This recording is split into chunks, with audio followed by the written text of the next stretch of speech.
بسم اللہ الرحمن الرحیم ورفعنا لک ذکرک۔ اللہ تبارک و تعالیٰ نے نبی کریم صلی اللہ علیہ وآلہ وسلم کو وہ مقامات علیٰ عطا فرمائے ہیں جو کسی اور کے حصے میں نہیں آئے۔ قرآن حکیم میں اللہ رب العزت نے متعدد مقامات پر جناب نبی کریم صلی اللہ علیہ وآلہ وسلم کے فضائل اور آپ کے کمالات بیان فرمائے ہیں۔ اس سورہ مبارکہ یعنی سورہ الم نشرح میں جو یہ آیہ کریمہ ورفعنا لک ذکرک ہے، یہ بھی نبی مکرم صلی اللہ علیہ وسلم کے ذکر، آپ کی شان، آپ کی علو مرتبت کی جانب مشیر ہے۔ اعلیٰ حضرت امام اہل سنت فاضل بریلوی علیہ الرحمہ عرض گزار ہیں کہ ورفعنا لک ذکرک کا ہے سایہ تجھ پر، بول بالا ہے تیرا، ذکر ہے اونچا تیرا۔ اللہ رب العزت نے نبی کریم صلی اللہ علیہ وسلم کا ذکر بلند فرمایا،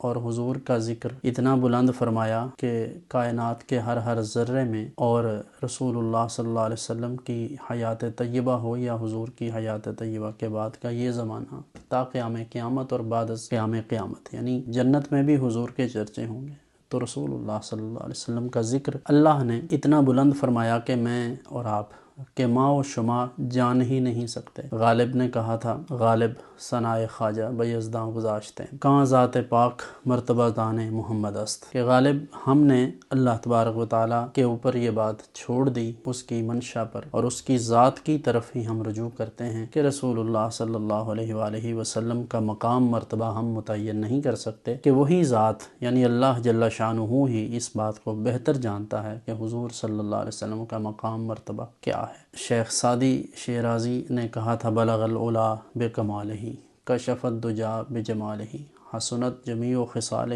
صلوا علیہ وآلہ۔ اور اسی طرح یا صاحب الجمال و یا سید البشر من وجہک المنیر لقد نور القمر لا يمکن الثناء کما کان حقہ بعد از خدا بزرگ توئی قصہ مختصر۔ کہتے ہیں یہ شیخ عبدالحق محدث دہلوی علیہ الرحمہ کا شعر ہے، ان کی طرف منسوب ہے۔ تو وہ بھی یہی عرض کر رہے ہیں کہ اے جمال والے، یعنی تمام خوبصورتوں کے امام، یا صاحب الجمال، یعنی سارا جمال جو ہے وہ اس کا آغاز آپ سے ہوتا ہے، اور اے تمام بشریت کے سردار، اور کہا کہ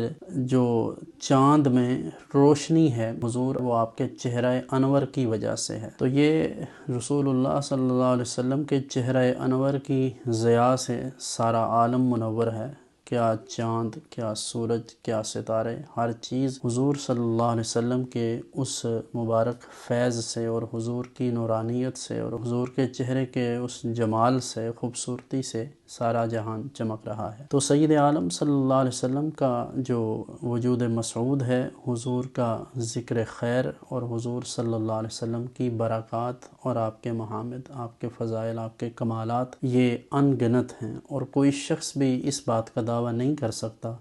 کہ میں نے حضور کی ثنا خوانی کا حق ادا کیا ہے۔ اسی لیے نبی کریم صلی اللہ علیہ وسلم کی موجودگی میں حضرت سیدنا حسان بن ثابت رضی اللہ تعالیٰ عنہ نے بھی یہ عرض کیا تھا کہ وَأَحْسَنُ مِنْكَ لَمْ تَرَ قَطُّ عَيْنِي وَأَجْمَلُ مِنْكَ لَمْ تَلِدِ النِّسَاءُ خُلِقْتَ مُبَرَّأً مِنْ كُلِّ عَيْبٍ كَأَنَّكَ قَدْ خُلِقْتَ كَمَا تَشَاءُ، کہ یا رسول اللہ آپ جیسا حسین میری آنکھ نے آج تک دیکھا ہی نہیں۔ پھر عرض گزار ہوئے کہ میری آنکھ کیا دیکھے کہ آپ جیسا حسین کسی ماں نے جنا ہی نہیں،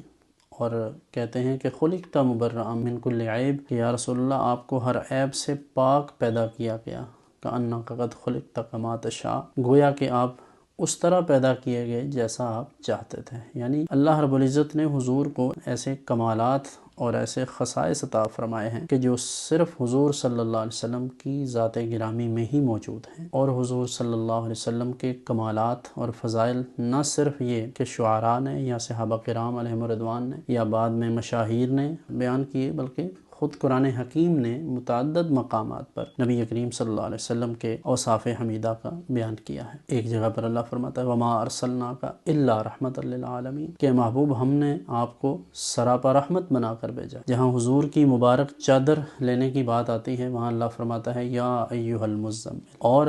اسی میں حق تعالی جل شانہ یہ ارشاد فرماتا ہے کہ محبوب آپ ساری رات نہ جاگا کریں، قم اللیل الا قلیلا، یعنی محبوب کا شب بھر جاگنا باری تعالی جل شانہ کو اس پر تھوڑا محسوس ہوا کہ یہ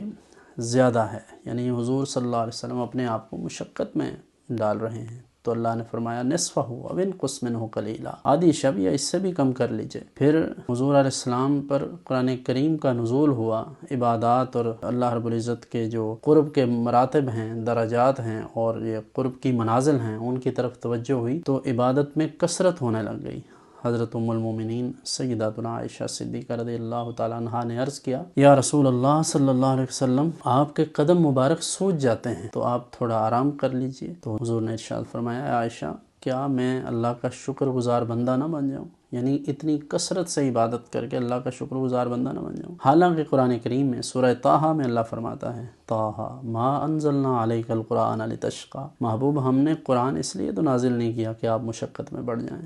تو حضور علیہ السلام نہ صرف یہ کہ اللہ سے محبت فرماتے ہیں اور اللہ کی محبت میں اس قدر حضور علیہ السلام منہمک ہیں اور ہمہ وقت اس کی ذات گرامی کی طرف متوجہ رہتے ہیں، بلکہ حضور علیہ السلام اپنی امت کے لیے بھی ہر وقت دعا گو ہیں۔ اور اس سلسلہ میں نبی کریم صلی اللہ علیہ وسلم اپنی امت کے لیے